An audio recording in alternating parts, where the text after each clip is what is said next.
Baik, bismillahirrahmanirrahim. Kembali lagi dengan saya Rahmat Iqbal dengan mata kuliah metode penelitian pada bab 2 materi, yaitu tentang kajian teori. Baik, langsung saja ke pembahasannya. Ada 4 bagian pada kajian teori bab 2 ini. Yang pertama itu kajian pustaka, B. aturan pengutipan, C. penelitian relevan, dan D. hipotesis. Nah, kajian pustaka. Apa itu kajian pustaka? Pengertian kajian pustaka merupakan daftar referensi seperti buku, jurnal, papers, artikel, dan disertasi, tesis, skripsi, handouts, laboratorium, dan karya ilmiah lainnya yang dikutip di dalam penulisan proposal. Semua referensi yang tertulis dalam kajian pustaka harus dirujuk di dalamnya. Referensi ditulis menurut abjad huruf di dalamnya. Manfaat kajian pustaka. Manfaat kajian pustaka yaitu ada menguraikan variabel, memberikan batasan, mempercepat proses analisis data, dan meningkatkan kepercayaan. Yang ketiga, fungsi kajian pustaka yaitu ada penelitian membatasi sejak awal di bidang kajiannya. Yang kedua, suatu kajian menyeluruh tentang teori penelitian terkait memungkinkan peneliti menempatkan masalah sesuai dengan perspektif.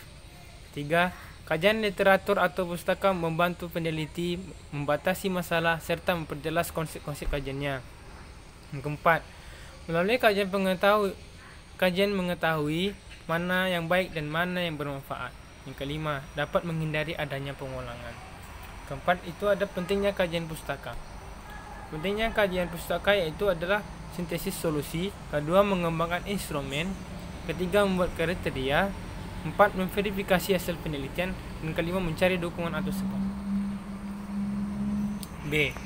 Aturan pengutipan, yaitu ada catatan kaki atau disebut dengan footnote, yaitu dilakukan penulis mencantumkan nomor indeks di akhir sebuah kutipan. Lalu di bagian bawah halaman tersebut, yaitu bagian kaki halaman, terdapat keterangan nomor indeks yang menjelaskan sumber kutipan tersebut. Yang kedua itu ada catatan tubuh, yaitu disebut dengan body note, yaitu dilakukan ketika penulisan mencantumkan sumber kutipan langsung setelah selesainya kutipan dengan menggunakan kutipan body note ini dapat menggunakan tanda kurung. Lanjut, itu ada endnote. Prinsip penulisnya yaitu ada kutipan dipisahkan dari teks, kutipan menjorok ke dalam lebih kurang 7 karakter bila awal kutipannya adalah alinea baru, kutipan diketik dengan spasi 1, dan kutipan di awal dan diakhiri dengan tanda kutipan atau boleh tidak. C. Penelitian relevan. Pengertian penelitian relevan. Relevan adalah suatu penelitian sebelumnya yang sudah pernah dibuat dan dianggap sudah cukup atau mempunyai keterkaitan dengan judul dan topik yang akan diteliti, yang berguna untuk menghindari terjadinya pengulangan. 2. Cara penulisan. Penelitian tersebut, yang pertama itu ada penelitian tersebut relevan dengan penelitian yang kita lakukan.